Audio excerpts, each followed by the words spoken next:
Hey, what's up y'all? Welcome back to another video. So the weather over here is pretty nasty, but let's get straight into what the video is about today, and that is two things that I actually bought for my truck here within the last week or two. So one was in response to my batteries actually leaking. Let me show you that actually real quick. So I'm not sure if you can see. Anyways, look at that. That is the batteries leaking. All right. I mean, as you can see right there in that battery and this battery, and it doesn't take long for it to actually start eating up the metal. I mean, check out right there. So both of my batteries are leaking. Took it to the dealership. They said the batteries are still fine, so it's only a matter of time that they're actually going to give out. Electronics are going to start acting all funny.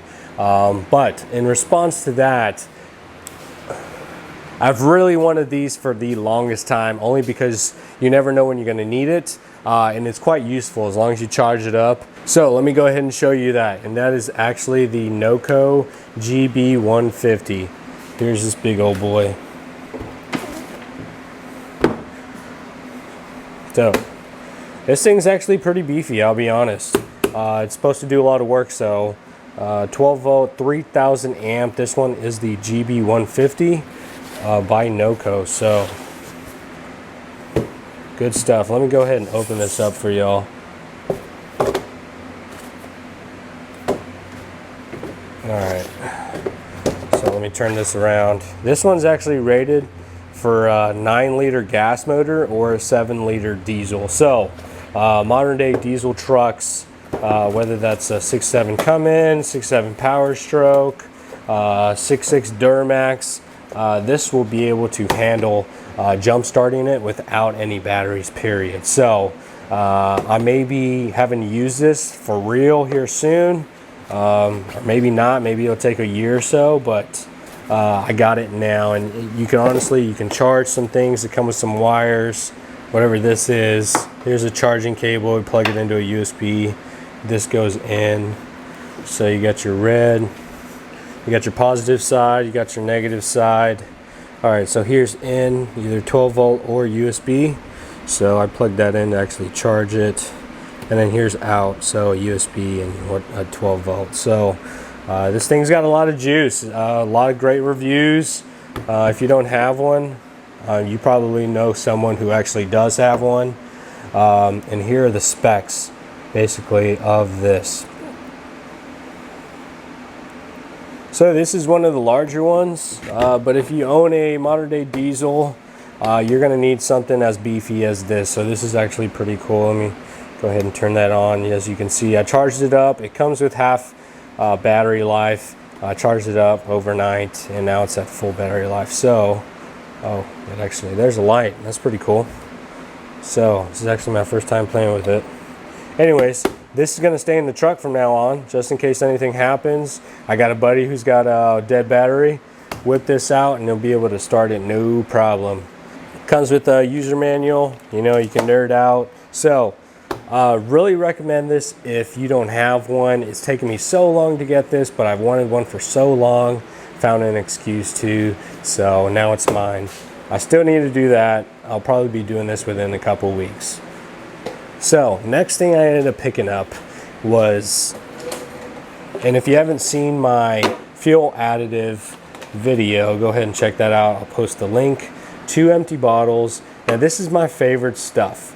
You know, as long as you do your fuel filter replacements every 15,000 miles, give or take some miles, and use a fuel additive, you're taking care of your fuel system, along with, you know, not putting any junk fuel, going to credible fuel stations. So I actually ordered this off of Amazon. Good stuff. Came with a pump. This is a full gallon right here in 2 empty bottles. So here's I believe this small bottle of 8 ounces will treat up to 32 gallons. So I've tried this. I'm just now finishing up my Ford Motorcraft stuff. This is all right. It's just a pain in the ass to really use it each time. It's not as user friendly as like the Hot Shots diesel one, but this is my favorite stuff. This is what I've noticed that the truck really likes so I got more of it, and I got a beefier gallon jug, so it doesn't cost as much each time I'm using it each fill up. I'll probably throw some in right before filling up, whether that's just using the pump, you know, walking over, I'm dropping shit, you know, walking over, put the pump in, kind of give it a few, I don't know, up to 8 ounces worth, or just fill this up, throw it in, kind of keep reusing that. So definitely recommend this stuff, XPD. This is your top-notch, top shelf stuff right there. And this, don't forget about this. All right guys, and so just a quick update on the truck. So these will probably be going out fairly, you know, I don't know, within a year. Could be a week, could be a month. So I'm gonna fill this up with distilled water, only to probably leak again. My SPE cold side intercooler pipe, this holding up really well. So if you're wondering if that's you get the most bang for your buck on that, yeah, it's definitely worth it. Here's my S&B cold air intake, still doing work. I'm probably gonna have to clean this and re-oil this and get it back up and running. I think I've had it on the truck for 25,000 miles. I think about 10,000 miles.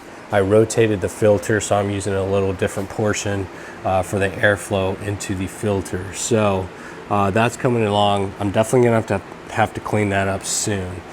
Let's see, here's some EGR plugs. Disconnected these.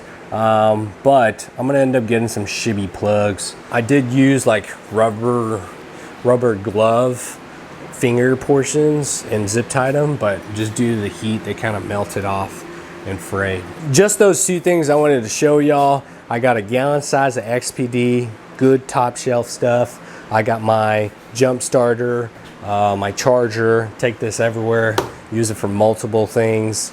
If you find yourself in different situations, it's always going to be there. It's pretty cool. It's beefy, but you got plenty of space in the cab. I'm definitely going to do this transmission pan, swap out the fluids within a couple weeks. So I've been wanting to do that for such a long time. Now I'm going to be able to do that. So really loving the new tires. Really noticed a significant difference in fuel economy increase, so that's pretty good. But just a side note, took it to the dealership, paid $72 for the truck, and they were like, we'll buy it outright for $77K. So if you're in the market of selling your truck without wanting to replace it, that's a big deal, because you're not going to pay a dime less than what's on the MSRP of new trucks whenever you do receive your new truck. They're paying top dollar for trade-ins for these trucks, but you're gonna have to wait some time probably for the new ones, or any other, you know, if you find some used ones off the lots, they're definitely charging a pretty penny for those. But that's about it, guys. I just wanted to do a short, quick video, show y'all some my new toy and the fuel additive that I'm gonna continue using.